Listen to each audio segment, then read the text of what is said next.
میں نے اپنے پلے سے کی اس بندے کی. اچھا. اس کی قسط بھی میں نے اپنے سے دوسری تیسری بھی قسط اس بندے نے پالیسی نہیں چلائی, لیکن اس پالیسی کی بدولت آج بھی میں الحمدللہ تقریباً مجھے 2004 سے لے کر ابھی دیکھ لیں تقریباً 18-19 سال ہو گئے ہیں اسٹیٹ لائف میں کام کر رہا ہوں. اور الحمدللہ پہلے میں 2004 میں نے State Life as a sales نمائندہ جوائن کی. 2010 میں as a sales officer State Life میں گیا, پروموٹ ہوا. اس کے بعد 2016 میں ایز اے سیلز مینیجر, اور ابھی گزشتہ سال 2022 میں as a senior sales manager promote ہوا. اچھا, کوئی اندازہ ہے کتنی پالیسیز آپ کے تھرو ہو چکی؟ تقریباً 700-800 پالیسی ہوگی. اچھا, تو یہ ان کا پروسیجر کیا ہوتا ہے کہ جو مثلاً اگر آپ 2 بندے لے کے آتے ہیں جی جی اسٹیٹ لائف کو دیتے ہیں, جی جی, تو ان کی جو پہلی پالیسی ہے وہ آپ کو دے دیں؟ نہیں بالکل ایسا نہیں, یہ نہیں, یہ غلط پروپیگنڈا ہے, یہ بالکل غلط پروپیگنڈا ہے. 100% ہمارے پاس نہیں ہوتی. اس میں یہ ہے کہ اسٹیٹ لائف کے اپنے اخراجات بھی ہوتے ہیں. سیلز نمائندہ کا کمیشن ہوتا ہے, اس کے بعد پہلے سیلز آفیسر ہوتا تھا, ابھی سیلز مینیجر ہے, اس کا کمیشن ہوتا ہے. سینئر سیلز مینیجر کا کمیشن ہوتا ہے. اس میں جو 50% جو ہے وہ اسٹیٹ لائف کے پاس ہی رہتا ہے. 50% جو ہے وہ کمیشن میں مختلف حوالے سے ہوتا ہے اور اخراجات ہوتے ہیں سارا. تو یہ غلط بات ہے کہ سارے ہمیں مل جاتے ہیں, یہ ایک غلط کنسیپٹ ہے. لیکن یہ الحمدللہ ہمیں انکم ہوتی ہے, تو ابھی ہم کام کر رہے ہیں. میں یہ جھوٹ نہیں بولتا کہ ہمیں انکم نہیں ہوتی, لیکن یہ ہے کہ سیلز نمائندہ کو ٹوٹل کمیشن پہ ہوتا ہے. ہو سکتا ہے وہ سیلز نمائندہ کو بیچارے کو پورے مہینے میں ایک ہی پالیسی ملی ہے, یا پورے سال میں 4 پالیسیاں ملی ہوں. تو اگر اس نے 1 لاکھ روپے پریمیم کیا ہے, تو اس کا اگر 25-30 ہزار بیچارے کو 20,000 کمیشن آ گیا ہے, تو اس کا حق بنتا ہے کہ وہ اس محنت کی ہے.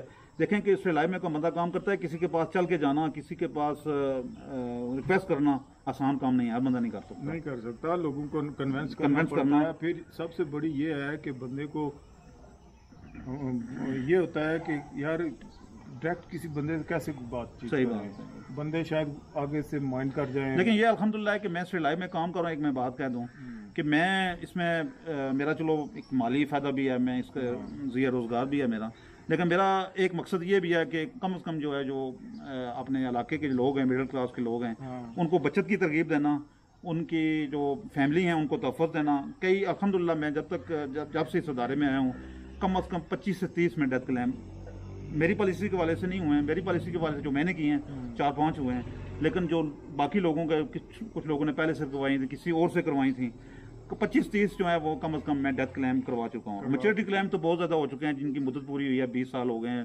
15 سال جن کے پورے ہوئے ہیں, وہ کم تقریباً 50-60 ایسے بندے ہوں گے جن کی میں اپنے ہاتھوں سے ان کو چیک دلوا چکا ہوں.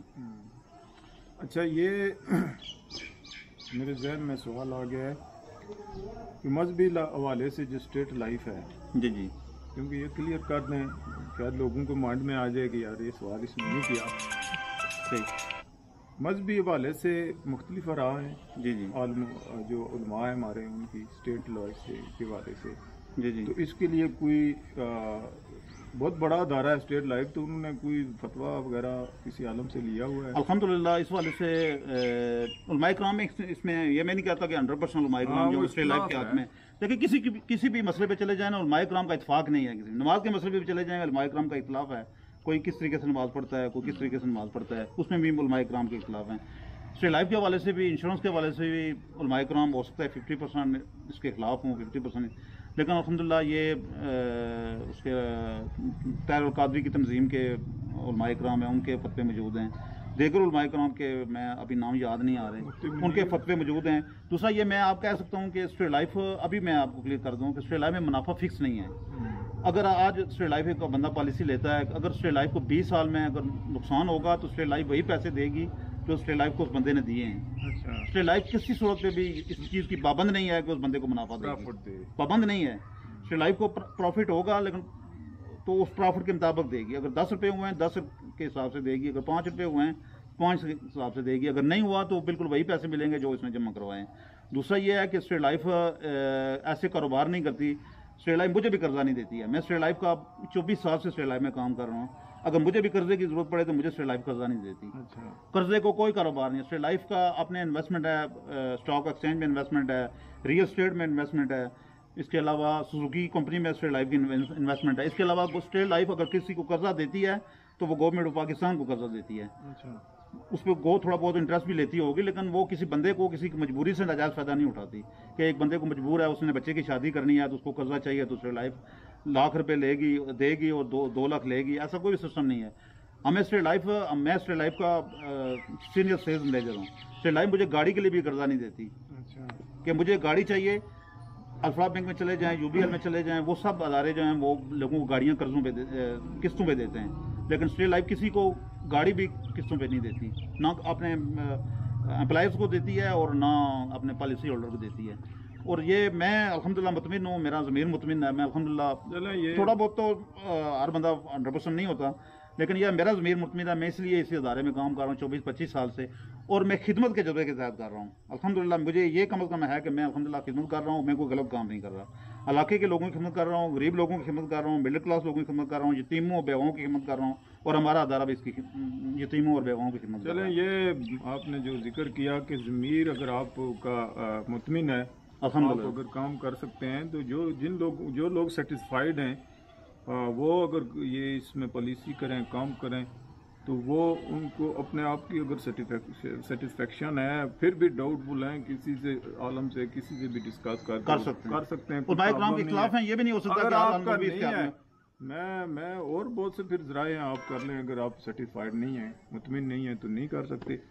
اچھا انوار بھائی, بہت باتیں ہوں گی, یہ پروفیشنل جو ہے, تھوڑی سی لائٹ بات کر لیتے ہیں کہ زندگی آپ کس طرح دیکھ رہے ہیں کہ جو آنے والے وقت ہیں, جو ہم سے پہلے لوگ تھے ان کی زندگی کچھ اور تھی, ہماری جو جنریشن چل رہی ہے اس میں کچھ اور ہے, اور آنے والے وقتوں میں مجھے جو نظر آ رہا ہے یہ ہے کہ ٹیکنالوجی کا دور آ رہا ہے. لوگ بہت زیادہ تیزی, مثلا ابھی جو ہم سے پہلے لوگ تھے وہ اتنے تیز نہیں تھے, نہیں شعور تھے, عقل تھی, ہر چیز تھی, لیکن اتنی زیادہ جس طرح کہ اب تیزی نہیں تھی لوگوں میں. سیاست کے حوالے میں کبھی میں ذکر کرتا رہتا ہوں, سیاست کا حوالہ ہی لے لیں کہ اگر کوئی گاؤں کے بڑے بزرگ تھے نا, وہ فیصلہ کر دیتے تھے کہ اس پورے گاؤں کی ووٹ فلاں کو دینی ہے تو سب دے دیتے تھے. لیکن اب لوگوں کو یہ ہر بندے کو سمجھنا کہ وہ خود میں ایک سیاسی ہے. صحیح بات, ایک مثال کے طور پر کہہ رہے ہیں. تو آنے والا وقت جو ہے وہ اور زیادہ تیزی کا دور, لیکن اس تیزی میں, اس افراتفری کے دور میں ایک چیز جو جاتی جا رہی ہے وہ یہ ہے کہ انسانیت بہت کم ہوتی جا رہی ہے. آپ بھی کیا ایسا محسوس کر رہے ہیں؟ سچی بات ہے کہ میں بھی خود کئی دفعہ اس حوالے سے بڑا ڈپریشن کا شکار ہو جاتا ہوں کہ ہم لوگ اتنے فاسٹ ہو گئے ہیں. کبھی کسی جگہ پہ چلے جائیں, روڈوں میں چلے جائیں, دکانوں پہ چلے جائیں, ہر بندہ تیزی میں ہے. ہر بندہ کسی دکان پہ چلا جاتا ہے, جلدی دیں جی, یہ کریں جی. ہو سکتا ہے وہ واقعی فالتو ٹائم گزار گیا ہو, لیکن کسی دکان پہ چلا جائے گا تو وہ اتنی تیزی میں ہوگا کہ وہ مسائل پیدا کرے گا دکاندار کے لیے بھی. باقی سیاست کے حوالے سے جو آپ نے بات کیا, میں اس کو پازیٹیو سائڈ پہ لوں گا کہ پرانے زمانے میں اگر لوگ فیصلہ کرتے تھے کہ پورے گاؤں نے ایک طرف ووٹ دینی ہے تو سارے اس طرف ووٹ دیتے تھے. ابھی یہ جمہوریت ہے. میرا تو نقطہ نظر یہ ہے کہ ہر بندے کو اپنے فیملی کے جو سربراہ ہے اس کو بھی چاہیے کہ وہ اپنے بچوں کو یا اپنے بیوی کو کبھی یہ نہ کہے کہ آپ نے ووٹ کس طرف دینی ہے. آپ تو ایک خاندان کی بات کر رہے ہیں, آپ پوری برادری کی بات کر رہے ہیں, گاؤں کی بات کر رہے ہیں. میرا نقطہ نظر یہ ہے کہ گاؤں کا گھر کا ایک بندہ بھی جو گھر کا سربراہ ہے وہ بھی اپنی فیملی کو یہ نہیں کہہ سکتا کہ آپ نے ووٹ اس طرف دینی ہے. نہیں کرنا چاہیے. میں بھی اپنے بچوں کو نہیں کہتا, سچی بات ہے. میں بھی اس نقطہ نظر کا حامی ہوں کہ جس بندے کی جدھر مرضی ہے وہ اگر وہ PTI کو ووٹ دیتا ہے وہ PTI کو دے, اگر کسی کو نون کی مرضی ہے تو نون کو دے, پیپل پارٹی کی مرضی ہے MQM کو دے, جس کو مرضی ووٹ دے.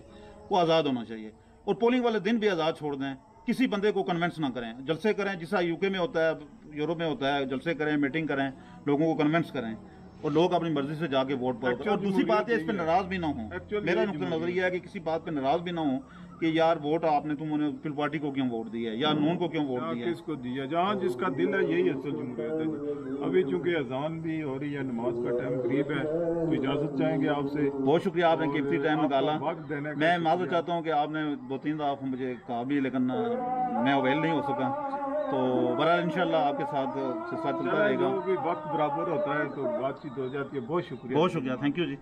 آج کی گفتگو آپ نے سنی انوار بھائی کی, اور کافی سحر حاصل گفتگو تھی اور کھل کے بولے ہیں. تو امید ہے آپ کو آج کی ویڈیو پسند آئے گی. آپ سب سے ریکویسٹ ہے ایک کہ ویڈیو آپ نے یہ چینل کو سبسکرائب لازمی کرنا ہے, بیل آئیکن کو پریس کرنا ہے. اور اگر آپ چاہتے ہیں کہ آپ کی کسی بھی پسندیدہ شخصیت کے ساتھ کوئی انٹرویو سیشن کیا جائے, آپ مجھے کمنٹ میں بتا سکتے ہیں, میرے نمبر پر فون کر کے بتا سکتے ہیں. انشاءاللہ آپ کی کوئی بھی پسندیدہ شخصیتی, مذہبی حوالے سے, سیاسی حوالے سے, صحافت کے حوالے سے, کسی بھی حوالے سے, تو میں آنر سمجھوں گا کہ اس سے جا کے انٹرویو کروں. اس کے لیے آپ کو چینل سبسکرائب کرنا پڑے گا. انوار بھائی دیکھنے والوں کو آپ بھی ہمارے چینل کے حوالے سے ریکویسٹ کر دیں کہ وہ چینل کو ضرور جی سبسکرائب بالکل جی. راجہ آصف جنجوعہ صاحب بہت محنت کر رہے ہیں چینل کے حوالے سے. میں ان کا معترف ہوں بہت زیادہ اس حوالے سے کہ جتنا ہم نہیں ٹائم دے سکے یہ الحمدللہ اپنے علاقے کو ٹائم دے رہے ہیں, اور الحمدللہ ان کا نالج بھی ہے, تعلیم بھی ہے, اور بڑی ریسرچ ہے ان کی. اس حوالے سے میں نے ان کی گفتگو سنتا رہتا ہوں اور میں بڑا متاثر ہوتا ہوں کہ ہمارے علاقے میں ایسے نوجوان موجود ہیں جو اتنا نالج رکھتے ہیں, اور اتنی ان کی اسپیکنگ پاور بھی ہے ماشاءاللہ. اس موضوع پہ آدھا گھنٹہ 2 گھنٹے یا 40 منٹ 45 منٹ بول بھی سکتے ہیں. تو ہمارے علاقے میں ایسے نوجوانوں کی بہت کمی ہے, اور ایسے نوجوان خالی پائے جاتے ہیں. اور الحمدللہ راجہ آصف صاحب میں یہ خاص طور پر جو اسپیکنگ پاور ہے ماشاءاللہ بہت اچھا بولتے ہیں, اور نالج کے حوالے سے اور ریسرچ کے حوالے سے بولتے ہیں.